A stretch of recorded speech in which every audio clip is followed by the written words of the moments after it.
Fala, povo do esporte! Sejam muito bem-vindos a mais um episódio do Videocast Podcast Esportivo Caminhos do Ouro. Meu nome é Fábio Bernardo, eu sou analista de esportes e hoje eu trago dois craques do voleibol nacional. Sejam muito bem-vindos, Érica Coimbra, medalhista olímpica em Sydney, e Renato Leite, o melhor líbero do mundo do voleibol paralímpico. Prazer estar aqui com você hoje, né? Caminhos de Ouro. É sempre legal, espero que a gente tenha, né, um momento aí de bastante conteúdo, né?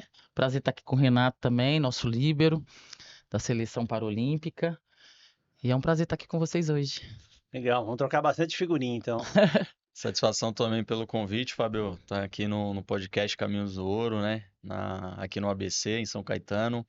E espero que sejam momentos preciosos aqui para a gente bater um papo inspiracional, porque a minha carreira de 22 anos não foi só como líbero na seleção, né? Eu sou um jogador polivalente, então em 2014, onde eu fui o melhor líbero do mundo, que nós fomos vice-campeões mundiais, mas aí eu joguei como levantador, fui também eleito o melhor levantador das Américas ali em 2011. Joguei como atacante agora as últimas Paralimpíadas, né? Como ponteiro, passador. Que Então, jogador, versatilidade, hein? jogador polivalente aí. Faz tudo. Craque. Os dois, né? Os dois. Gente, vamos começar então pela história de vocês, pela trajetória esportiva. Queria saber um pouquinho da origem de vocês, por que o voleibol, né? Então, queria saber literalmente o caminho do ouro de vocês. Vamos começar pelas mulheres, como dizem os americanos, né? Primeiras damas. Ladies first. Olha, eu sou de Belo Horizonte, né, Minas Gerais. O voleibol entrou na minha vida aos 12 para 13 anos, numa escola municipal, né? Já que eu venho de uma família comum brasileira, né? Meu pai era mestre de obra, bombeiro eletricista, e a minha mãe do lar, quem cuidava da gente para tirar dos caminhos, né? Que a gente sabe que as periferias do nosso país traz.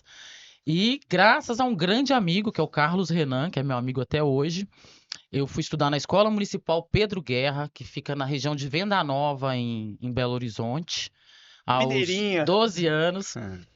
E eu sempre tive muita energia, né? Sempre fui uma pessoa muito ativa, uma Esportiva. criança, mas ninguém entendia aquela época o que que era aquilo. Então todo mundo mandava ficar quieta, ou botava de castigo, ou tentava outros meios, né? Não existia todo mundo com TDAH igual tem hoje, né? Então esse meu amigo Carlos, ele amava vôlei já muito antes de mim. E como o Brasil tinha sido campeão olímpico masculino em 92, em 93 o voleibol estava muito nas escolas públicas. E a minha escola municipal era maravilhosa, gente. Era final de ditadura ali em 88, 89, 90, 91, onde, né, mudou. Mas assim, foi maravilhoso fazer parte da minha escola municipal, porque ela realmente tinha um ensino maravilhoso, a educação física era muito respeitada. Então a gente sonhava com o momento da educação física. E tinha essa equipe de vôlei dessa escola que disputava o Metropolitano em Belo Horizonte. E aí, naquela época tinha 30 times, misturava as escolas particulares, os clubes federados, né, como Mackenzie, Minas, Que legal. Esparta, e as escolas públicas. E eu, naquela escola, sempre vi o bochicho, né? Porque nessa idade a gente está muito preocupado com a opinião do coleguinha, né? A gente precisa dessa, né, dessa opinião do amigo, é muito importante. Então você sofre muito bullying. E eu tinha 1,74 m ou 5 com 12 para 13 anos. Então eu sofri É bem todos os alta. bullying possíveis, porque era alta, porque era magra, enfim. E a gente sofre aquilo sozinha, calada, né? Porque você não tem idade nem maturidade para falar sobre. E aí tinha esse time da escola que o Carlos sempre falava, eu via o bochicho, as meninas eram diferentes, né? Porque elas eram mais estudiosas, todo mundo queria autógrafo delas. Eu ficava olhando, não entendia muito aquilo. E aí, resumindo um pouco pelo tempo que a gente tem aqui, um belo dia, o Carlos insistiu várias vezes, mas minha mãe nunca deixava eu ficar após a escola, porque era de 1 da tarde às 5, e aí o time da escola treinava de 5h30 às 7 da noite. Então é horário de Puxa. noite, minha mãe não deixava pro perigo, né, de voltar a pé Questão da da rua, segurança, né? enfim, cair em outros caminhos que são chamados ali atrás do ginásio, né? Que a gente sabe o que acontece atrás do ginásio em escolas públicas. E aí, um belo dia eu decidi ficar. Ela não deixou, mas eu falei, eu vou ficar um pouquinho até 5h30 para ver. Quando eu entrei no ginásio de vôlei, as meninas estavam treinando. Juro por Deus, é uma coisa tão assim que parece, né? né, aquela coisa Arrepia, né? fake, mas na hora que eu entrei, a primeira coisa que eu olhei, quietinho, eu falei, nossa, todo mundo é do meu tamanho. Que legal, eu não sou mais estranha, olha. Então veio a inclusão, né? De me achar inclusa no meio daquelas meninas que eram da minha altura, que tinham o mesmo porte físico. Enfim, a primeira coisa que eu vi foi isso, me senti Se bem. identificou. E aquilo mudou alguma coisa na minha cabeça, só que eu era uma criança, né? Entrando, né, na puberdade ali de 12, 13 anos que a gente começa. E aí depois eu olhei a joelheira, achei linda aquela joelheira, que na época é uma marca que não existe mais, então eu posso falar que é a Realtex. Era uma bola azul com 3 faixinhas. E quando a gente é na cidade, né, você quer igual das meninas. Presilhinha no cabelo. Saí dali com o sonho implantado. Cheguei em casa correndo depois da escola, minha mãe brigando, porque eu cheguei 5h30 e não O mais horário. cedo, né, que eu chegava às 5h10, que era bem pertinho a pé, tinha que subir um morro, aliás, BH tudo é morro. E aí cheguei e falei que era uma joelheira, e minha mãe, o que que é isso? Aí conversei com ela, meu pai chegou do trabalho de tarde, virei pra ele e falei que era uma joelheira, ele olhou pra mim, vendo aquela atitude, né, eu tô interessada, mas ele falou, o que que é joelheira, né? O que que é isso? Não sabia. E aí foi procurar saber, e aí eu insisti na semana inteira, aquela semana inteira, e ele não tinha dinheiro pra comprar aquela joelheira, porque era uma joelheira cara do momento ali, essa específica. Enfim, aí eu fiquei pedindo, decepcionada, aquelas coisas toda triste, mas pedia todo dia durante uns 2, 3 meses, eu não sabia que ele estava juntando dinheiro. Hoje eu sei, né? Ele contou, pra comprar essa joelheira pra mim. Enfim, aí depois de uns 2, 3 meses, ele chegou com um pacotinho com presente pra mim. Assim me entregou. Eu não sabia o que era. Quando eu abri, era uma joelheira. Nossa. Mas não era a joelheira que eu queria. Então eu fiquei puta. Eu olhei pra ele e falei, pai, não é essa. Que era uma toda branca, que era uma mais Puxa barata vida, que ele coitado. encontrou, que hoje a gente até que a gente usa, né? Lisa, mas na época eu tinha que ser aquela, porque era igual das amiguinhas. Pra eu chegar lá sem vergonha, né? Enfim, fiquei decepcionado com a cor da joelheira. E aí dormi. Mas no outro dia eu acordei, peguei as joelheiras. 13 anos, tá, gente? Corri, fui lá no diretor da escola, que era o Gerson, que era o técnico da equipe. E falei, Gerson, eu quero fazer parte do seu time. Eu já tenho a joelheira, nem sabia nem jogar vôlei. E o Gerson, né, ficou, né, lógico, admirado com a atitude daquela menina. Mas, como era uma escola pública, e naquele ano de 92 não existia projetos sociais, então não tinha bola suficiente, então só podia ter as 12 meninas da equipe, que só tinham 6 bolas. Então, para ter o ataque e defesa, né, para ter toda aquela conjugação que a gente sabe hoje. Eu tomei um não dele, falou, não tem possibilidade, mas vai treinando. Aí o que que eu fazia? Eu fui sair de lá chorando, cheguei em casa, não tem no time. Comecei a amarrar, porque em Belo Horizonte a minha rua era uma rua que passava muito pouco carro. Naquela época ter carro não era, né, para pobre.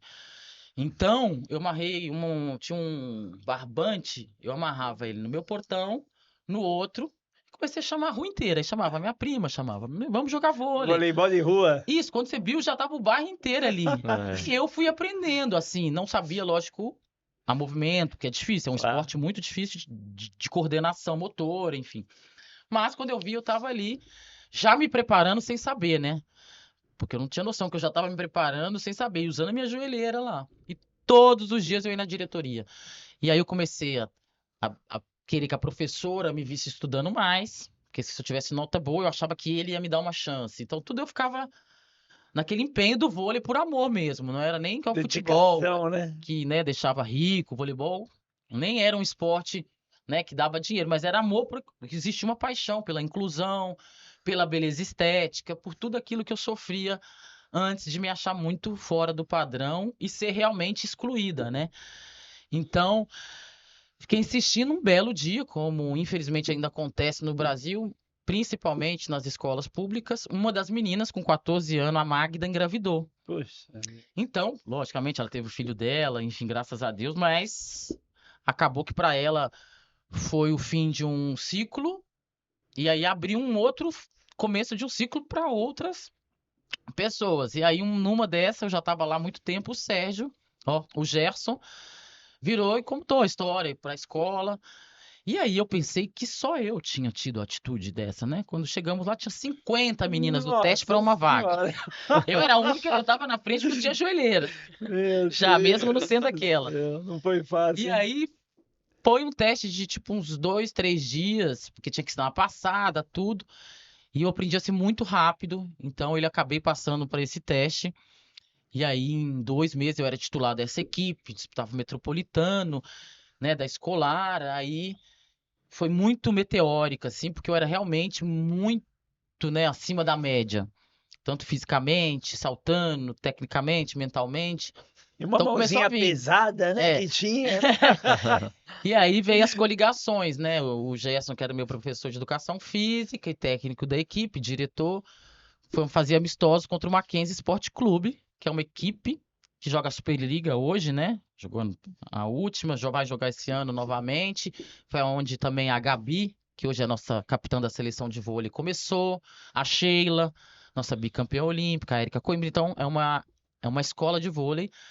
E eles me convidaram para fazer o teste lá. E eu acabei Passou. indo, fui, passei. E aí começa a história, né? Mas aí eu fiquei lá mais ou menos umas 2 semanas, porque ao contrário do que eu fiz na escola pública, eu morava na periferia e comecei num clube federado, onde as pessoas eram sócias do clube, onde as meninas tinham, a mãe tinha um carro, elas faziam a unha toda semana, elas iam comer fora. E eu não comecei a não entender por que que eu tinha que sair. O treino era de 6 da tarde às 9, porque era depois né, da escola da tarde de todo mundo. Aí eu comecei a ficar preocupado. Eu falava, meu, por que que todo mundo, os pais buscam de carro, eles saem daqui 9, chegam em casa 9h15, 9h20, porque todo mundo de classe média alta ali naquele momento desse esporte, do vôlei, né? Em BH. E aí eu falava, por que que eu só chego em casa 11h30? Eu tenho que pegar 4 ônibus, 2 para vir, 2 para voltar, minha mãe não pode me trazer. Então você começa a se questionar e achei que aquilo ali não era para mim. Aí já era, já era novembro, aí fiquei até dezembro, começou as férias escolar, que os clubes também começavam. E eu falei, nunca mais vou voltar naquele lugar. Só que eu falava isso pra mim aí. Aí quando voltou, em fevereiro, voltava às aulas escolares, voltava aos treinos no clube. E todo mundo ligando, eu falava pra minha mãe, eu não quero ir, eu chorava, falava que tinha caído no buraco, porque eu achava que aquele lugar não era pra mim. O que que eu tô fazendo aqui? Então, parei mesmo. Eles ficaram um mês, 2 meses atrás de mim todos os dias, porque eles tinham visto, né, visto o talento que Potencial. tinha ali, o potencial, é. E eu achava que aquele lugar não era para mim. Me senti né? Eu tinha me sentido na inclusão naquele momento na Escola Municipal do Pedro Guerra e no Mackenzie eu já sentia que aquilo não era para mim. E aí eles insistiram, insistiram, insistiram muito. Aí depois de uns 2 meses e meio, ela ligou para minha mãe, a Regina Carvalho, que também era técnica e professora de educação física do Mackenzie, e falou com a minha mãe: traz ela aqui, vem aqui só pra gente dar uma conversada. Insistiu, insistiu, minha mãe resolveu, né, ir até lá, porque pra gente também era difícil, porque eu tinha que pegar 2 ônibus pra ir, 2 pra voltar, então eram 4 passagens, mais 4 passagens pra minha mãe também, então a gente não tinha essas condições financeiras pra aquilo tudo. Então eu achava aquilo tudo, né, muito difícil, porque eu falava, o que que eu vou fazer isso com meus pais? Aquele lugar não é pra mim, é lugar de rico, enfim, cabeça de jovem. E aí, nesse dia que a Regina fez a minha mãe me levar lá em 90, já era 94, a Regina me botou numa salinha numa Mackenzie que existe até hoje. E ali ela pegou aquela menina de 14 anos e falou: você vai ser a melhor jogadora do mundo, você vai ser seleção, você vai Uau. transformar a vida da sua família. É, Profetizou, hein? tudo, eu vou te levar até lá na sua casa, vou te Olha aí. buscar. Ela encheu minha cabeça de sonhos e eu acreditei. E depois dessa conversa, um ano depois, eu estava na seleção brasileira infanto, juvenil, que era 2 categorias acima da minha idade. Ganhei melhor atacante do Sul-Americano. E aí veio a carreira meteórica. Depois de mais 2 anos, eu já estava na seleção principal. Enfim, realmente aquilo que eu acreditei nela, né? Isso foi em 94, em 2000 eu disputei minha primeira Olimpíada né, com 19 para 20 anos, titular. Trouxemos uma medalha, né, importante, já era uma jogadora importante para o Brasil. Então, é um pouco desse meu começo. Ele teve todas essas, né, essas dúvidas que a gente tem mesmo, mas graças a Deus eu tive esses professores que se juntaram numa coligação para me levar, né, até onde eu realmente, né, merecia estar, porque eles me ensinaram esse caminho. Que história linda, hein? História linda, Que hein? maravilha, Parabéns. parabéns, viu, Obrigada. Érica? E parabéns também por esse professorado, né? Que se Todos, não né? fosse por eles, né? Por isso que hoje eu faço educação física, eu falo, por respeito a todos eles, porque eu aprendi com todos eles muito, cada um, cada fase da vida, com o Bernardinho, com o José Roberto Guimarães, com a Regina, com o Gerson. Então hoje eu tenho um pouquinho na minha vida, né, que eu faço palestras, todas as minhas ferramentas vêm de todos esses professores, nada é meu, é A tudo gente deles, aprende, né? eu Muito. sou o legado deles e eu espero, né, que não é sobre vencer, é sobre deixar legado. Então hoje, com certeza, tudo que eu passar para alguém não é meu. Tudo eu aprendi com eles, cada um deles, e aí eu compartilho porque eu sei que são ferramentas que transformaram a minha vida, e eu sei que hoje o meu propósito é poder contribuir também, né? A gente não pode falar transformar, porque quem se transforma é você mesmo, né? Porque só a gente pode fazer pela gente, mas que eu possa ser o dedinho ali que encaminha alguém nesse caminho da confiança, de Já é um saber, de exemplo, né? superação, que você consegue, se você quiser, se você tentar, que a vida é cheia de fundo de poço e a gente tem que ir lá, porque é no fundo do poço que o milagre acontece. Lá o ego não existe. Então eu levei isso para minha carreira e levo hoje no pós-carreira, porque ninguém é super-herói, por mais que pareça e por mais que você acredite, porque hoje, né, as redes sociais, ela mostra muita gente que às vezes você olha você próprio, se eu pegar o telefone quando eu acordo lá, você fica em depressão. Tá todo mundo viajando, tá todo mundo no navio, todo mundo rico. Eu falei, nossa, o que é isso? Então, realmente, hoje a minha missão é essa, assim, de poder, cada coisinha que eu aprendi com todos esses professores, eu poder passar para frente. Legal. Muito bom. Parabéns. Obrigado. Tamo junto. Você, Renatão? Muito bom, Érica. Parabéns aí, história inspiradora, né, Fábio? Coisa linda. Sensacional. Parabéns. Eu não conhecia a fundo a sua história, mas é uma das filosofias eu vi muito aqui, que é essa filosofia do transbordo. Eu acredito muito nisso, que a gente tem condições de sorrir na vida de uma pessoa, de direcionar, de motivar, né? De expressar realmente a nossa fé, que é um grande alicerce, assim, O no meu esporte caminho. salva, né? O esporte salve a espiritualidade da esperança, então eu acho que combina bastante. Exato. E aí o meu caminho pro ouro, vamos dizer assim, eu também vim de uma família, eu nasci aqui entre ali Jardim Miriam, Diadema, e o meu sonho desde garoto, sou da década de 80, né? Desde garoto era ser jogador de futebol. Esse era o meu sonho. De cada 10 crianças que nascem, tem esse sonho aqui no Brasil, nos dois naipes hoje, tanto masculino quanto no feminino. E esse era o meu grande sonho. E o Brasil, nasci naquela década de 80, onde o Brasil estava num jejum aí, e nós estamos novamente no jejum aí 24 anos, futebolístico, né? O Brasil, na melhor seleção do mundo, perdeu ali. Eu gosto muito de história, a Copa do Mundo de 82. Então, nós estávamos carentes aí em relação à parte esportiva mesmo, que o futebol é o que sempre levou o nosso Sim. país Faz assim, a parte da nossa paixão. cultura, né? Hoje o vôlei é uma das paixões também, né, esportivas, e eu sou muito grato de ter desenvolvido a minha carreira também no vôlei. E comecei a acompanhar as corridas do Ayrton Senna ali, que me despertou através do meu pai esse espírito de gana, de querer ser um atleta realmente, né? E eu sempre falo, isso tá em vários livros aí de vários pensadores, mas em livros milenares também. Eu gosto muito de Napoleão Hills.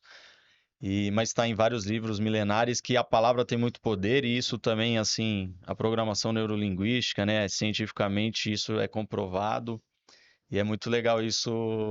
Eu declarava ali, eu criança, eu imaginava e declarava. Então, os sonhos, a gente precisa realmente acreditar e declarar os seus sonhos que tem grande probabilidade de acontecer. A lei da atração, né? É, O poder do agora. exato. Então eu falava pro meu pai assistir as corridas do Ayrton Senna, eu falava, pai, um dia eu quero ser igual esse cara aí, vamos ouvir junto, hino nacional e tal. E aconteceu realmente, né? No Rio 2017, quando a gente ganhou a primeira medalha de ouro pro Brasil no Pan-Americano, que a gente conseguiu a classificação para Pequim. E aí foi muito 2007, legal, né? 2007. E isso eu declarei lá quando eu tinha 8 anos, 9 anos de idade, né?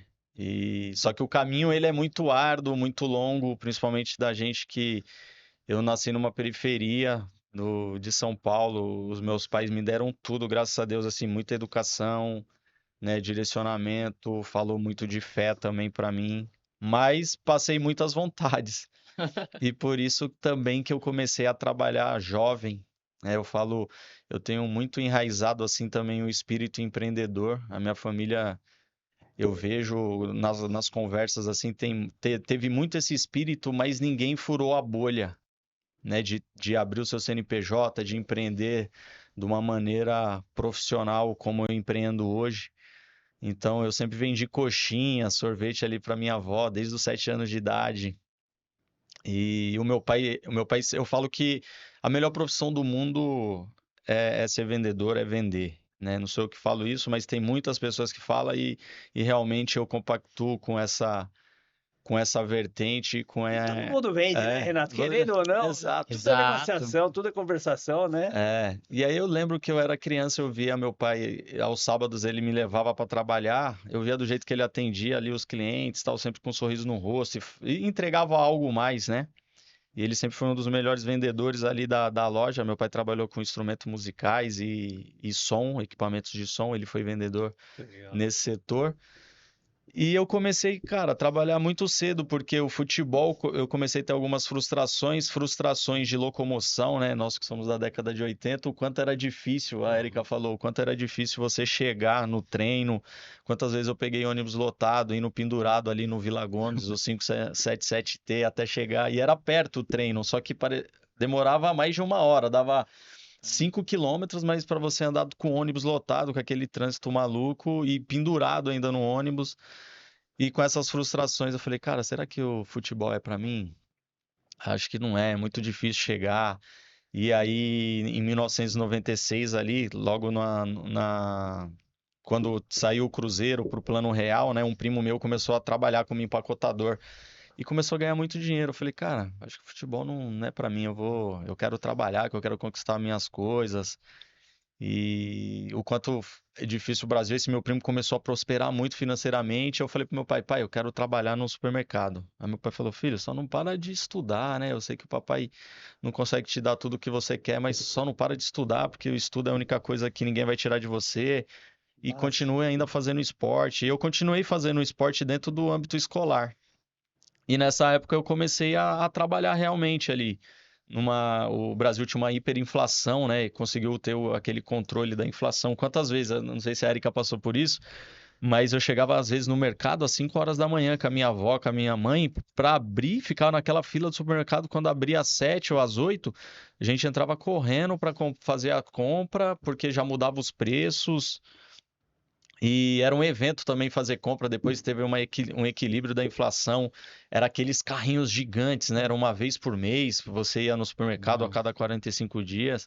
Essa despesa, né? E eu comecei a trabalhar, comecei, cara, a ganhar muito dinheiro e jogava vôlei na escola e futebol também, né? Em 92, eu lembro quando o Brasil foi campeão olímpico, na rua lá onde a gente morava, a gente esticava também o varal ali, falava, pô, hoje eu sou o Tandy, hoje eu sou o Giovanni, a gente se inspirava nessa geração. E aí eu comecei a trabalhar, prosperar muito financeiramente, ganhar muito dinheiro ali. Uma criança, eu ganhava R$ 97 em 1996, o salário mínimo era R$ 97, e eu fazia R$ 250 por semana. Então eu fazia 10, 12 salários mínimos por mês. Caramba. Eu Uau. ganhava então uma criança de 13, 14 anos, que era a época 96, Caramba. 14 anos, eu ganhava mais ou menos de 12 mil a 15 mil reais por mês, em Poxa. números de hoje, né? E aí Empreendedor. foi muito Começou legal que cedo mesmo. a gente começou, eu tive uma prosperidade financeira muito legal e juntei muito dinheiro também nessa época. E aí surgiu novamente o sonho assim de se tornar jogador, porque o São Caetano, o professor Antônio Carlos Papel, ele assumiu as categorias de base do São Caetano, e eu aos 18 anos dentro do mercado ali, falei, cara, ele agora está treinando o São Caetano, ele montou um projeto em Diadema para treinar em 2 períodos, que a gente ia jogar sempre com o time que ia jogar a Copa São Paulo de 2002, e eu pedi para sair do mercado, né? Eu tive que Para pedir voltar para o futebol de para campo. voltar pro futebol, porque não Qual que era a sua dava. posição no campo? Eu jogava de quarto zagueiro ou segundo volante. Porque na onde eu nasci, cara, teve muito cara bom, assim. Mas aonde eu ia, o pessoal sempre eu jogava de meia, qualquer outra região. Mas ali da onde eu nasci, ali em Vila Clara, Jardimira, Americanópolis. Cara, saiu muito cara bom ali, muito 10 e a faixa. Denilson é de lá, né? O Denilson saiu de Davi Diadema, o Luiz. Ricardinho, o Davi Luiz. Saiu o Adriano, que hoje é meu sócio, né, num dos nossos negócios, que foi 10 e a faixa no Criciúma, Chapecoense também. Então, para eu jogar nesse time, eu tinha que jogar recuado, porque eu sempre gostei de atuar, né? Eu não gostava da reserva. Então, eu recuava, tinha um bom passe, boa leitura de jogo, então eu fazia parte do elenco. Mas quando eu saía para jogar fora, o povo me dava 10 e a faixa para jogar. Aí sim. E aí foi desse jeito que eu construí. Eu acabei saindo do supermercado para focar no esporte, para treinar em 2 períodos, porque se eu continuasse trabalhando, eu não ia conseguir fazer isso. Continuei treinando e aí chegou uma hora que novamente eu falei, e eu não tinha contrato. Eu falei, cara, eu preciso fazer algo. Mas para eu continuar abastecendo o meu sonho com essa chama, para eu conseguir chegar ao profissional do futebol, eu tenho que treinar nesses 2 períodos. E aí foi numa época que eu falei, o que que eu posso fazer para gerar receita, ganhar dinheiro, né? E eu Caramba. ter uma liberdade. E foi Que numa época eu sensacional. comecei a ver, analisar o mercado, numa época ali no final dos anos 2000. Então o pioneirismo também faz muito parte da minha vida, assim. A profissão de office boy começou a se tornar motoboy, né? Pela mobilidade, velocidade. E quando eu fiz 18 anos, a primeira coisa que eu fiz foi tirar minha carta. E aí eu tinha conseguido comprar um carro também, Uau. juntamente. E aí eu falei, cara, já sei o que eu vou fazer. Eu vou comprar uma moto e aí eu vou empreender em cima de uma moto. Então, há 25 anos atrás eu Que era comecei. moda, né? A profissão de É, motoboy, é, né? come... Praticamente Não, substituiu o office boy. Eu começou. fui office boy também. Começou Amava, ali, amava, começou ganhava ali muito. no final dos anos 2000, né? 2000, 2001 começou essa profissão. O que as pessoas fazem hoje aí, angariando a segunda renda ou até mesmo sobrevivendo, vivendo, né? Empreendendo em cima de uma moto. E cara, eu tiro o chapéu sempre É quando muito eu peço, arriscado. é arriscado, mas é para sobreviver e Sim. levando soluções pra gente, né? Quem tá ali Sim. levando mobilidade, leva o nosso almoço, leva um documento que você necessita. Então, toda vez que eu chamo motoboy, eu sempre, cara, eu faço Valoriza, questão né? de valorizar e de cumprimentar e de abençoar o dia ali da pessoa e até de dar uma caixinha a mais assim para ele, sabe? Porque eu passei por isso e eu sei quanto foi importante também até para o meu amadurecimento. E comecei a treinar e fazer esse trabalho. Cara, tava muito legal, porque eu tava no meu sonho empreendendo em cima de uma motocicleta. Só que, na verdade, assim, tem muitas pessoas que acham que foi infelizmente, mas foi um empoderável e graças a Deus aconteceu isso na minha vida. E eu falo, quando as coisas acontecem, é realmente quando você não murmura, por isso que é importante a gente ter esse amadurecimento, para você não reclamar das coisas ruins que possam acontecer na sua vida, porque a gente está sujeito a realmente a vários desafios, várias probabilidades que podem acontecer de boas e de ruins, principalmente, né? Só que a gente precisa estar sempre firme realmente para que nós possamos ultrapassar essa barreira e se tornar mais forte realmente. E graças a Deus foi isso que aconteceu. Eu acabei sofrendo um acidente, saí do treino, sofri esse acidente e Deus me preparou assim. Eu não perdi a minha perna no exato momento, né? Eu fiquei ainda 25 dias com a minha perna.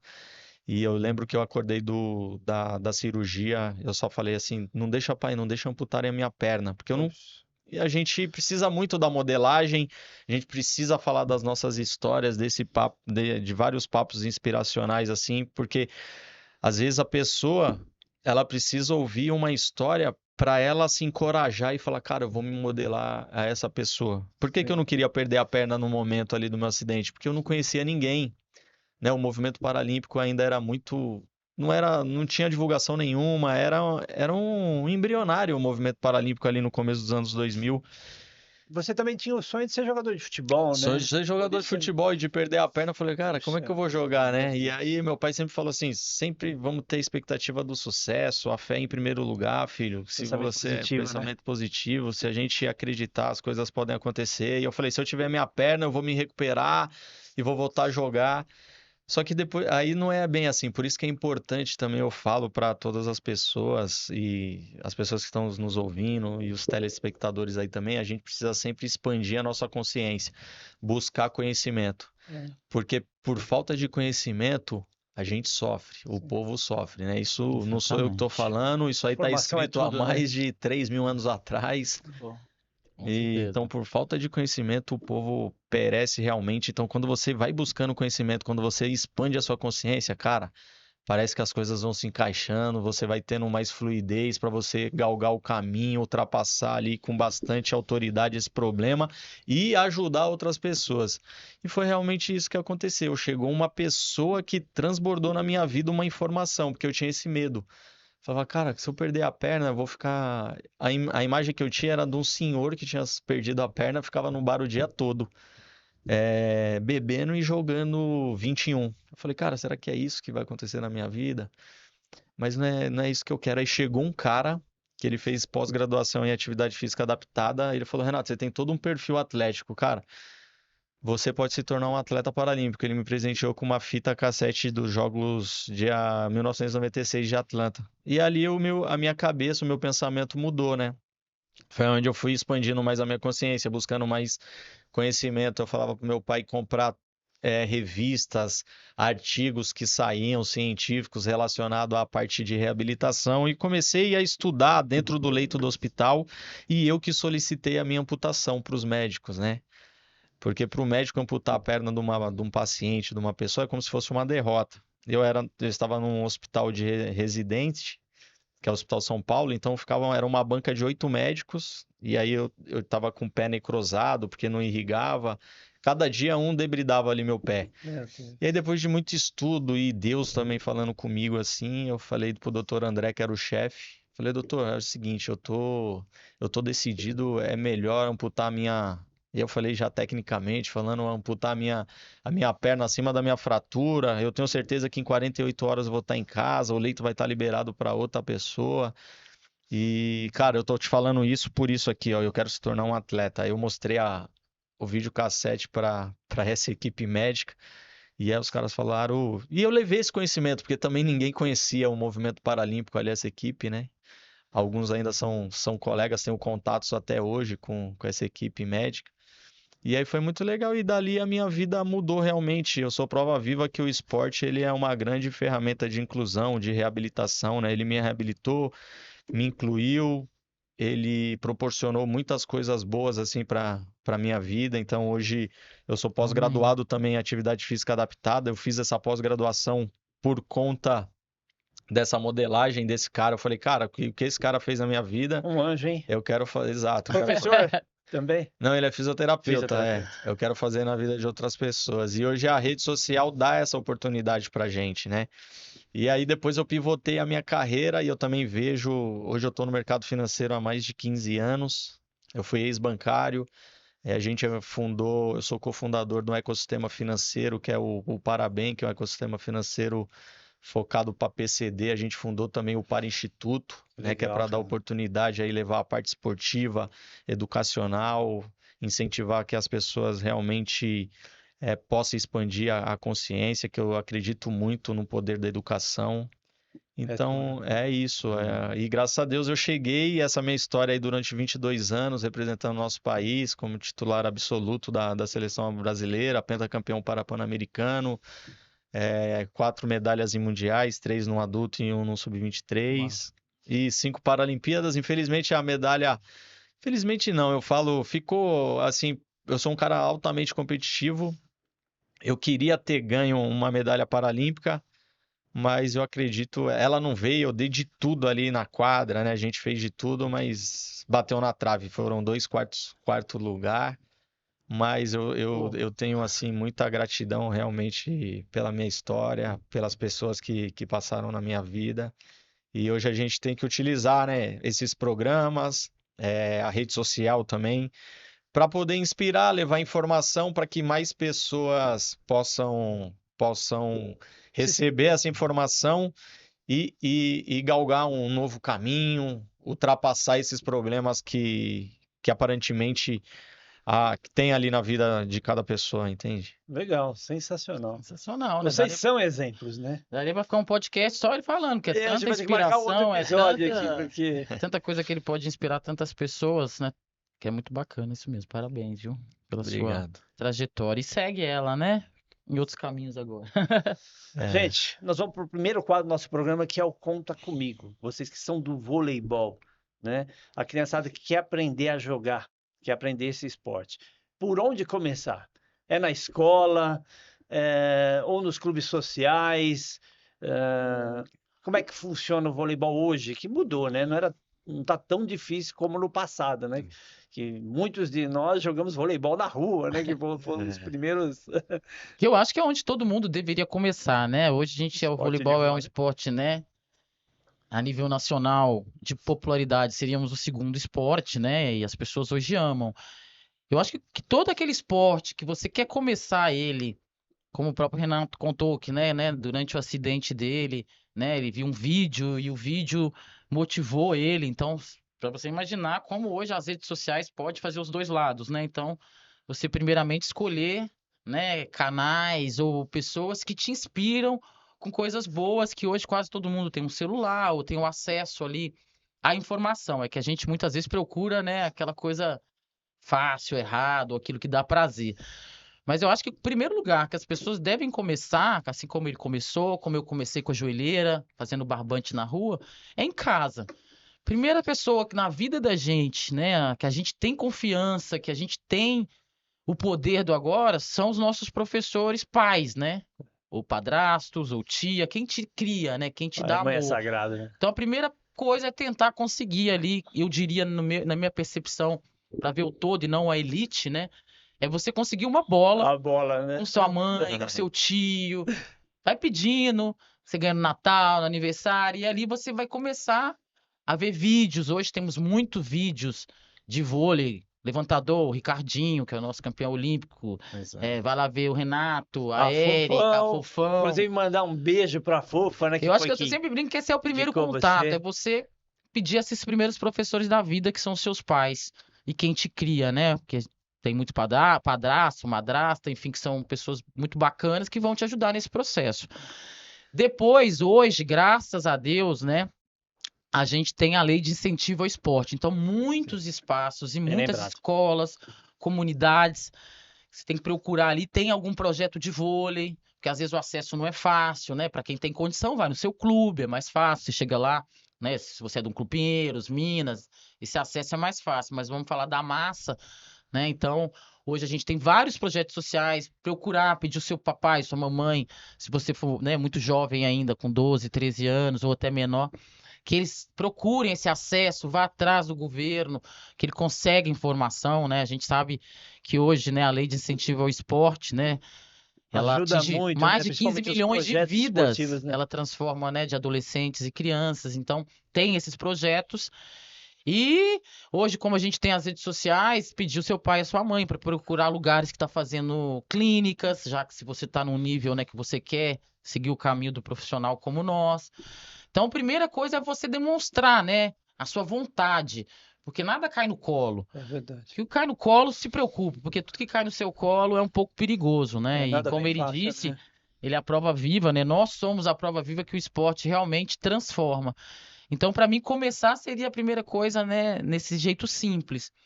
E depois, hoje também, para a galera que, né, quer um pouquinho mais, tem muitas peneiras por todo o país. Aí é você procurar os acessos, que hoje a internet te ajuda muito nisso. Então, acho que seria essa base, né? Porque a gente também tem que falar o esporte, que o Renato mesmo contou, né? Isso lá na época dele, todo mundo atrás do futebol, porque o futebol, até hoje, ele é visto como dinheiro, né? Então, muitas vezes, o sonho do pai e da mãe É o filho é se o filho tornar se um tornar, grande ficar jogador, rico. né? Então, muitas vezes, a criança também se frustra ali, Sim. né? Você fica frustrado, por quê? Então, as pessoas estão falando para você de uma coisa totalmente ao contrário que eu vejo hoje como também, né? E às vezes eles não sabem nem que tem outras opções, né? Também como Eles não têm professora. oportunidade de praticar outros Não, esportes, mas né? eu Os acho que o meninos esporte no ele tem que Brasil, ser visto primeiramente como inclusão sim. e depois, para nossa grande massa, como sentimento. Sabe por quê? Eu acho que por isso que as leis de incentivo ao esporte é muito importante para o nosso país, porque você não é obrigado a fazer o futebol ou o vôlei. Tem vários projetos de N Tem o esporte, atletismo, tem dança, judô, tem atletismo, natação, tem judô tudo. e o prazer. Porque a nossa grande missão hoje, que o esporte transforma a vida, é através do sentimento. O que eu Sim. falo sentimento? A endorfina. Porque quando eu comecei a fazer o vôlei, que eu entendi que quando eu, né, não Se sabia nada, aí você realizou. começa a acertar o toque. Você fala, nossa, olha que legal, eu consigo dar 10 toques seguidos. Aquilo criava um sentimento dentro de mim, que quando eu chegava em casa, graças a Deus eu tenho, né, meus pais são casados até hoje, quase 50 anos, tenho uma família simples, mas Estrutura. muito estruturada emocionalmente. Mas eu tive vários amigos ao meu entorno, meu vizinho, que o pai bebia, batia na mãe. Isso. Aí chega um menino de virando homem, 11, 12 anos, ele não pode fazer nada, vê aquela agressão. Onde ele coloca aquele sentimento? Ou ele se auto, né? Enfim, se Flagela. maltrata, se auto-pune, ou ele vai atrás de algum prazer que tire aquela dor que ele não consegue salvar a mãe dele ou o pai dele daquela situação. Então o esporte vai te trazer esse prazer, entendeu? Então quando você tem esse prazer, tudo muda. Porque aí simplifica. O menino vai pro futebol, pro vôlei, porque ele ama aquilo e não porque ele tá pensando em ficar rico. E automaticamente ele vai se disciplinar, porque o esporte te ensina, né? Lugar do amiguinho, a filhinha no vôlei, né? Pra você atacar, você não pode passar na Respeito, frente. disciplina, O respeito, quando seu dedicação. amigo erra, você não aponta pra ele, É. né? Você vai lá e dá a mão pra ele. Então isso tudo vai pra sua vida. Então eu vejo o esporte como esse ponto, não só o alto rendimento, como atividade física, como direito a todos. Todas as grandes nações hoje, como Dinamarca, Inglaterra, Estados Unidos, Alemanha. o esporte é muito forte como essa cultura popular de desenvolver o desenvolvimento humano Mano, através do esporte, porque ele traz muito isso. Então eu vejo dessa forma, que o esporte realmente ele tem que ser visto a cada momento, uma atividade física como saúde, como inclusão e como sentimento. Esporte Aí é tudo, depois né? que você passar de uma idade, lógico, 17, que já está no momento, aí começa a se pensar No alto no outro rendimento. lado, no alto rendimento, ou através disso também você ganha uma bolsa para estudar numa faculdade. O Só esporte tem pode te ganho, levar em né? muitos lugares, ele está totalmente ligado à educação, né?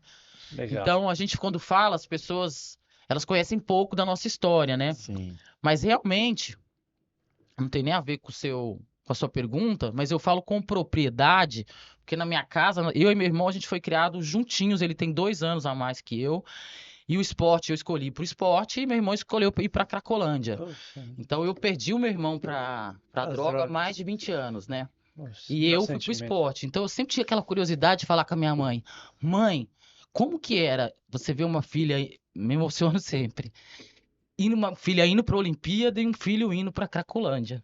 Poxa, que triste. Então meu irmão vive há mais de 30 anos entre prisão, Cracolândia, rua, enfim. E eu no esporte tentando transformar outras vidas, né, através dele. Então desculpa aí que eu me Parabéns emociono pela linda sempre, história. É por isso que a porque gente fala que o realmente eu esporte sei da salva, né? importância dele Tira dos dentro caminhos da minha casa, escusos, né? Então, eu escolhi o caminho do esporte porque eu tive essa oportunidade.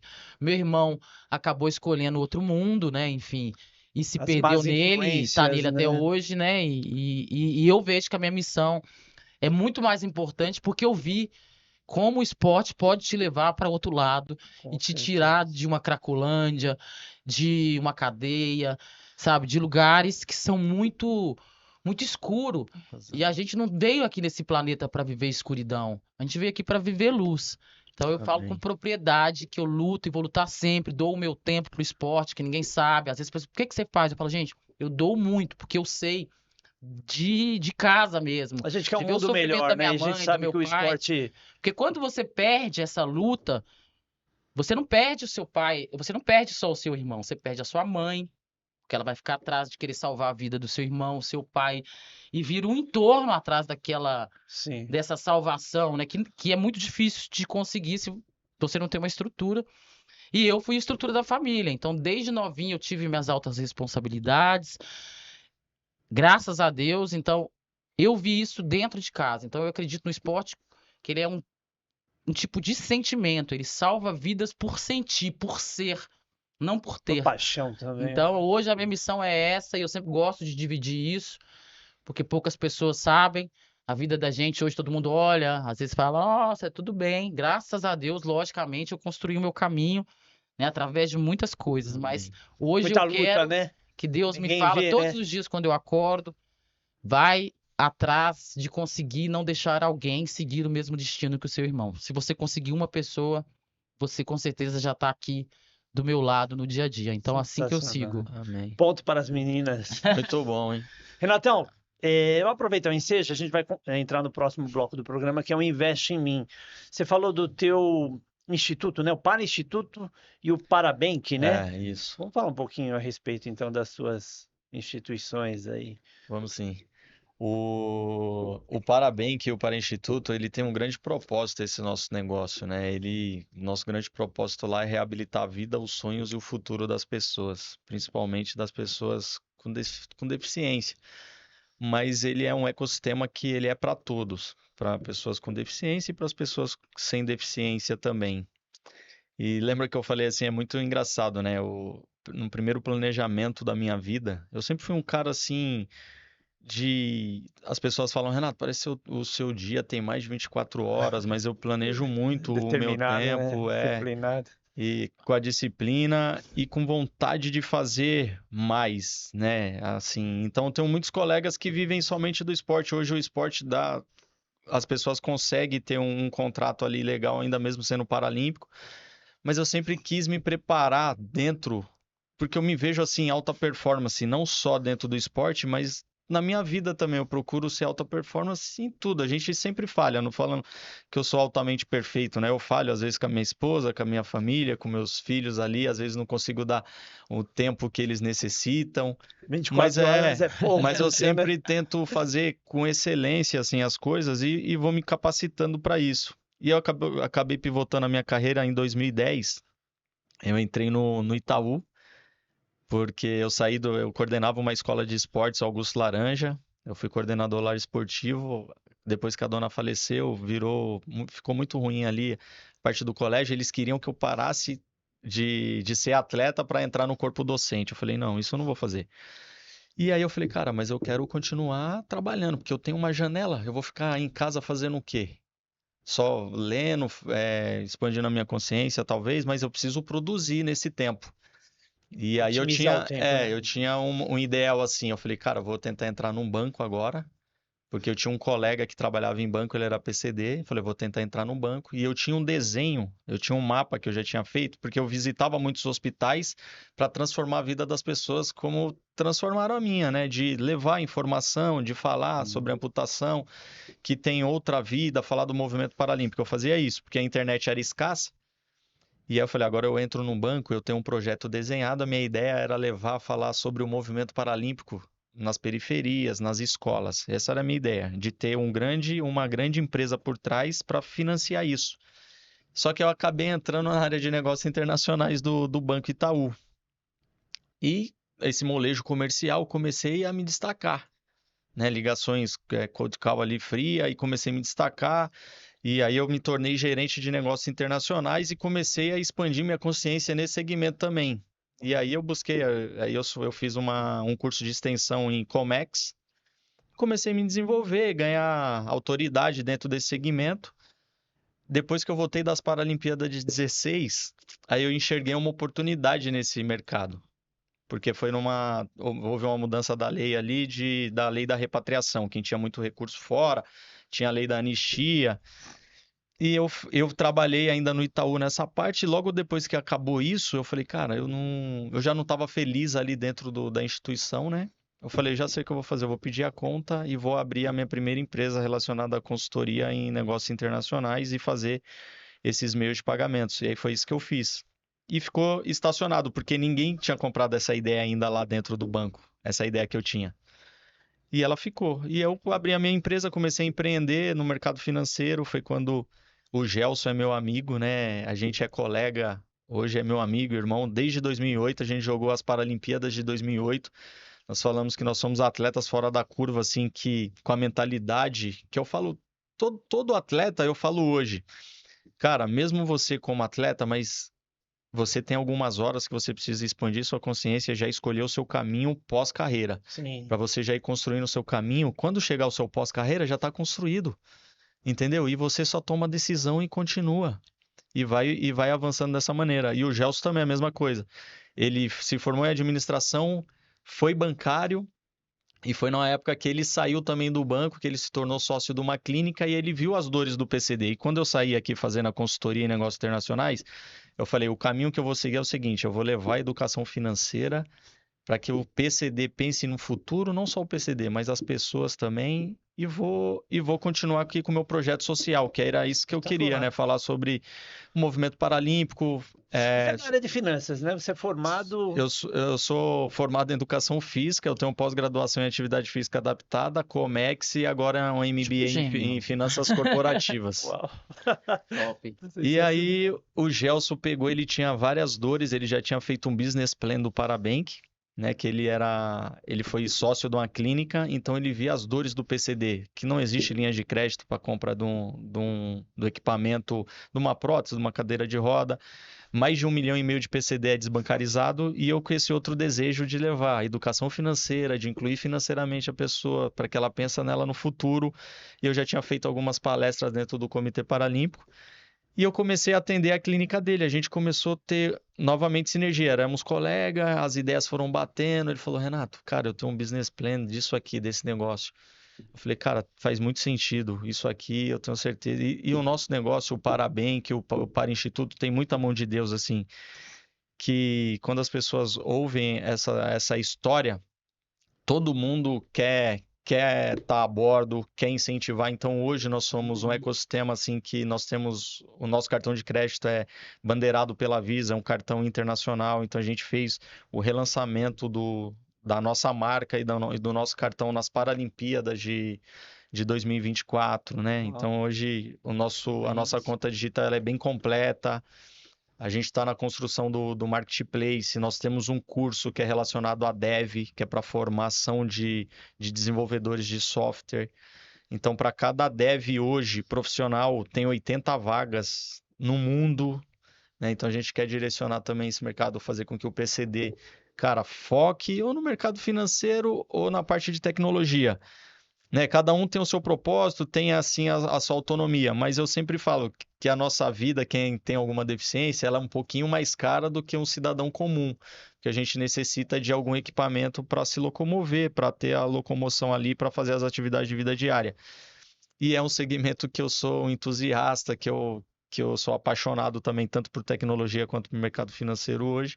Então, parabéns que ele veio com isso, né? O Gelson, o fundador, eu o cofundador, a gente fundou esse ecossistema. Vocês são sócios, né? Sim. O Para-Instituto, hoje, a gente fundou o Para-Instituto tem 2 anos, porque tem uma lacuna. Tem muita gente que está abaixo da classe E, principalmente o PCD, que está escorado no LOAS. Então, o nosso ecossistema, ele não é só um ecossistema financeiro, é para mudar também, auxiliar na mudança de políticas públicas, fazer com que a pessoa volte a produzir, fazer com que a pessoa, tanto a pessoa com deficiência e sem deficiência, se torne uma locomotiva, sabe? Seja economicamente ativo, né? Economicamente ativo. Deixe de lado ali o benefício, se capacite, né? Então, a gente já beneficiou lá com o Instituto mais de 30 jovens, tanto PCD quanto PSD, que é pessoa sem deficiência. Então, são 40 jovens, 30 PCDs e 10 sem deficiência, que a gente forneceu. Então, eles entraram num programa que tem uma bolsa lá como jovem aprendiz,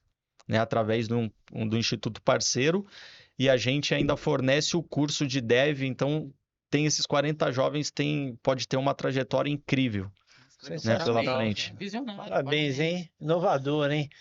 Galera, vamos pro Toca o Hino agora. Eu quero saber quem vocês homenageiam aí dentro do esporte nacional do voleibol. O ídolo de vocês. Deixa ele começar agora. Dentro do vôlei? Dentro do vôlei, o meu grande cara assim que eu admiro, o ídolo, o Escadinha, né? Escadinha. O Serginho. O cara da resenha, do futebol também. Jogueiro, gosta de samba, futevôlei. Craque também, né? Craque, Craque em tudo. Foi eleito melhor do mundo hoje. Uma ótima influência, né? Com o Instituto também do Serginho 10. Maravilhoso. Um amigo muito querido meu também, né? Deixou agora. É também um grande ídolo meu. Mas eu acho não, né? Eu acredito que eu tenho várias ídolas, né? Pessoas que me inspiraram. Mas a Ana Moser, né? Como ela foi da minha posição e eu fiz, né? Eu fui a substituta dela ali em 99, né? Ela teve um jogo Jogava de demais despedida, também, né? ela acabou parando. e eu entrei no lugar dela, então eu tive ainda a oportunidade de substituir em Sydney. A altura, né? Não, na altura não, porque eu acho que ela é a melhor de todos os tempos. Você jogava E, super bem também. e entre outras, né? Fernanda Venturini também, que eu amava, né? A liderança dela.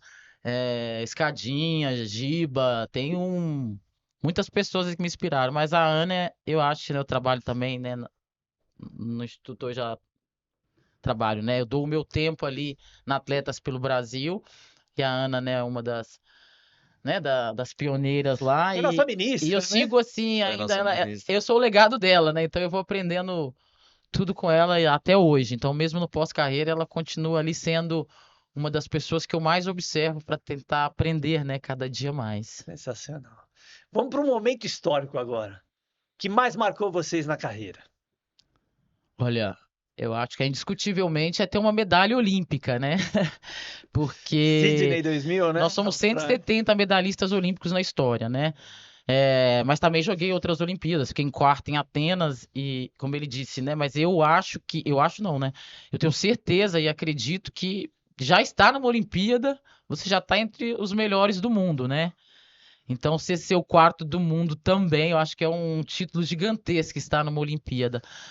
Mas quando você ganha uma medalha olímpica, ela transforma toda a sua vida. Então, com certeza, eu não posso deixar sempre de falar e de agradecer a Deus e ao meu, né, ao meu esforço, à minha aspiração em Sydney 2000. Então, aquela final com Parabéns. os Estados Unidos, aquela disputa de terceiro e Terceiro, quarto né? com os Estados Unidos foi Medalha com de certeza o bronze pro mais Brasil. marcante. Apesar de eu gostar muito do jogo contra Cuba, né? Porque a gente jogou ali 3-2 na semifinal, quase fomos para a final, com um time que era tricampeão olímpico, Muito enfim, a gente já forte. tinha ganhado o PAN de Winnipeg em 99 delas, né? Que foi um feito do Brasil. Mas com certeza a medalha olímpica foi assim o que mais foi surpreendente assim para mim, aquele momento Boa, tá para Erika. sempre. Você, É. Renatão? O meu no esporte são dois momentos, assim, a medalha de ouro em 2007, né, que a Opa, né? gente, PAN. no PAN, a gente perdeu em 2003, não conseguimos ir para Atenas, em 2004 perdemos para os Estados Unidos, o voleibol tinha acabado de nascer ali, eu sou atleta pioneiro do voleibol, primeiro a partida de vôlei paralímpico no Brasil eu joguei, que foi em 2002, novembro de 2002, aí em 2003 teve o Pan-Americano, perdemos, faz parte, só que a gente quer sempre ganhar e o meu sonho de jogar uma Paralimpíada. Em 2007, os Estados Unidos novamente favorito, perdemos na fase de classificação e na final um jogo épico, assim, com a minha família presente, né? Ganhamos de 3-2, foi um jogaço, 2 horas e meia e Uau. conseguimos carimbar o passaporte para a Paralimpíada. E aí você vai, participa de uns jogos, aí você entra realmente no cenário mundial e ficou novamente aquela luta, né? Ficamos em penúltimo nessa Paralimpíada, a primeira do Brasil. E aí você vem na luta novamente. Aí veio o PAN, ganhamos novamente dos Estados Unidos. E pra gente. E eu queria tá entre os três do mundo ali. Essa sempre foi a luta, né, de chegar. E aí eu acabei e outro episódio foi em 2014, que parecia que a gente nunca ia chegar no topo, assim, tá entre as três melhores nações do mundo, o Brasil. O Brasil já liderou o ranking mundial em 2014, até 2014, 2015, nós fomos líderes ali do ranking mundial, e aí foi numas quartas de finais com a Rússia também. Eu falava, cara, se a gente não ganhar esse jogo agora, não dar esse passo a nível internacional Tudo ou vai ser uma nada, né? outra frustração, né? E graças a Deus a gente fez um outro jogo épico, 3-2. A gente, nesse ano, nós fomos vice-campeão mundiais. E aí foi esses dois cenários que ficou bem marcado realmente, sabe? De Sensacional. 2008 Sensacional. até Grandes 2014 conquistas. ali para dar esse passo e ficar galgando durante 12 anos entre as três melhores nações do mundo ali. Fizeram Brasil. história os dois, né? Fizeram, são. Meus amigos, infelizmente nosso tempo encurtou, voou. É. A gente está chegando próximo aí do final do nosso programa. Tinha mais um quadro, mas a gente tem que ser muito rápido. Aposta de ouro. Los Angeles 2028. Quem ganha as Olimpíadas? Tanto no feminino como no masculino e nas as Paralimpíadas também. Tem que ser rápido agora, hein? Olha, eu acredito que o Brasil continua com essa, né, muito forte no voleibol feminino, no masculino. Eu acho que temos grandes chances de ser medalhista, né, olímpico em Los Angeles e também ser campeão com o feminino, que a gente tem uma mescla de juventude e experiência. E o masculino também, a gente tem grandes chances de medalha, sei que é um pouco mais difícil por potência e físico, mas eu sempre acredito no Brasil no pódio. Vai Brasil. E nas Paralimpíadas, Renato? O Brasil também, ele vem forte, mas assim, ainda tem seleções na frente, né? Eu vejo como campeã ainda o Irã é muito forte. Evoluiu muito, né? Evoluiu demais, é. Mas e no feminino, a China como atual campeã também. Mas o Brasil vem sim para ser A gente tanto tem chance masculino também. quanto feminino para ser medalhista paralímpico. Legal, meus amigos. Bom, queria pedir para vocês agora as suas considerações finais, né? Se vocês quiserem deixar suas redes sociais para divulgar, os contatos, a hora é essa. Pode começar, hein? Claro, agradecer aí, principalmente ao convite. Esse papo aqui foi muito legal, foi um momento bem precioso aqui, de conhecer um pouco mais da história da Érica, né? A gente já tem um convívio assim de ser colega um do outro, de destinar uma parte do tempo para auxiliar o esporte, falar da lei do incentivo do esporte, que é muito importante. E é isso, todo problema acontece na nossa vida, os problemas são feitos para serem resolvidos. Então, cara, tenha Superadas, né? fé, Exato. tenha fé que a gente consegue superar qualquer problema. E me sigam lá nas redes sociais também, é Renato Leite 10, o meu Instagram, a rede social que eu mais utilizo aí, que é o Instagram, né? As outras eu utilizo muito pouco, mas aqui eu posto todo dia, sempre com uma frase ali inspiracional também, falando um pouco do meu dia a dia, do que eu tô fazendo, no Renato Para Leite Instituto e 10. Parabéns, que também estão nas redes Estão nas sociais. redes sociais também, para Instituto e Parabéns, que no Instagram também. Maravilha. É isso, quero agradecer pela oportunidade de estar aqui hoje, mais Eu que agradeço. um momento bacana, estar aqui com o Renato também, que é o meu parceiro na jornada, né, de acreditar na transformação que é o esporte. Me sigam nas redes sociais, @Erica Coimbra, que lá tem muita coisa. Hoje eu sou palestrante, né, estudante de educação física, dou o meu tempo para o esporte e, enfim, quero deixar uma mensagem também para todo mundo. Lembre-se que hoje é o ontem sobre o qual você se preocupou, que hoje é o ontem sobre o qual você se preocupou. Então faça hoje, a gente só tem o poder do agora. Então não foca nos seus problemas lá na frente, né? Resolva cada um no seu hoje, no seu agora, que eu tenho certeza que vai dar certo. E vou deixar uma camisa Oba! da seleção para eles para sortear. Deixo com Maravilha, ó. vocês fazem o Érica sorteio. Coimbra, hein? Que é um presente meu, que é a seleção atual, mas com retrô, que é a minha camisa da Coisa seleção. linda. Obrigado, Aí Érica. você pode fazer o sorteio. Ó, camisa linda, hein? Deixa eu- Number 3. Muito bom. Bom, pessoal, essa entrevista vai na íntegra para o YouTube e também para o Spotify. Nos sigam nas redes sociais Caminhos do Ouro, tanto no Instagram como no TikTok. Ficamos por aqui. Até o próximo episódio de Caminhos do Ouro, o videocast de quem quer vencer na vida e nos esportes.